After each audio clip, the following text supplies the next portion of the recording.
بسم اللہ الرحمن الرحیم۔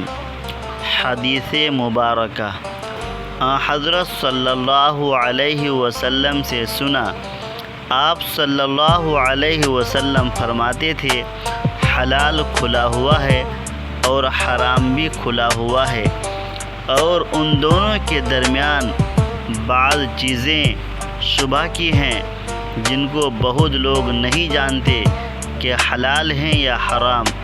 کہ جو کوئی شبہ کی چیزوں سے بھی بچ گیا اس نے اپنے دین اور عزت کو بچا لیا، اور جو کوئی ان شبہ کی چیزوں میں پڑ گیا اس کی مثال اس چرواہے کی ہے جو شاہی محفوظ چراگاہ کے آس پاس اپنے جانوروں کو چرائے۔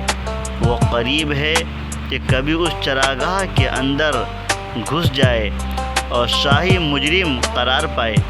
سن لو، ہر بادشاہ کی ایک چراگاہ ہوتی ہے، اللہ کی چراگاہ اس کی زمین پر حرام چیزیں ہیں، بس ان سے بچو۔ اور سن لو، بدن میں ایک گوشت کا ٹکڑا ہے، جب وہ درست ہوگا سارا بدن درست ہوگا، اور جہاں بگڑا سارا بدن بگڑ گیا۔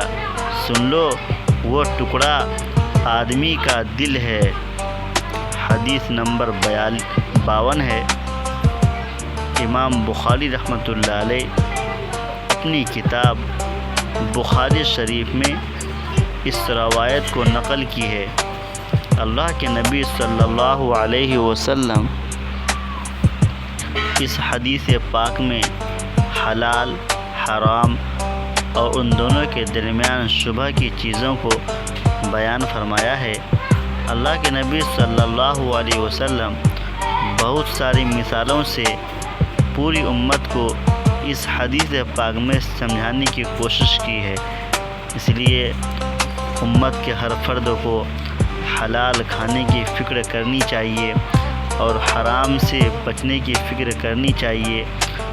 خود بھی حلال کھائے، اپنے بچوں کو بھی حلال کھلائے، اور حلال کے لقمے میں جو برکت ہے وہ حرام میں نہیں، حلال کی جو فضیلت ہے وہ حرام کی نہیں، حلال میں جو تاثیر ہے وہ حرام میں نہیں۔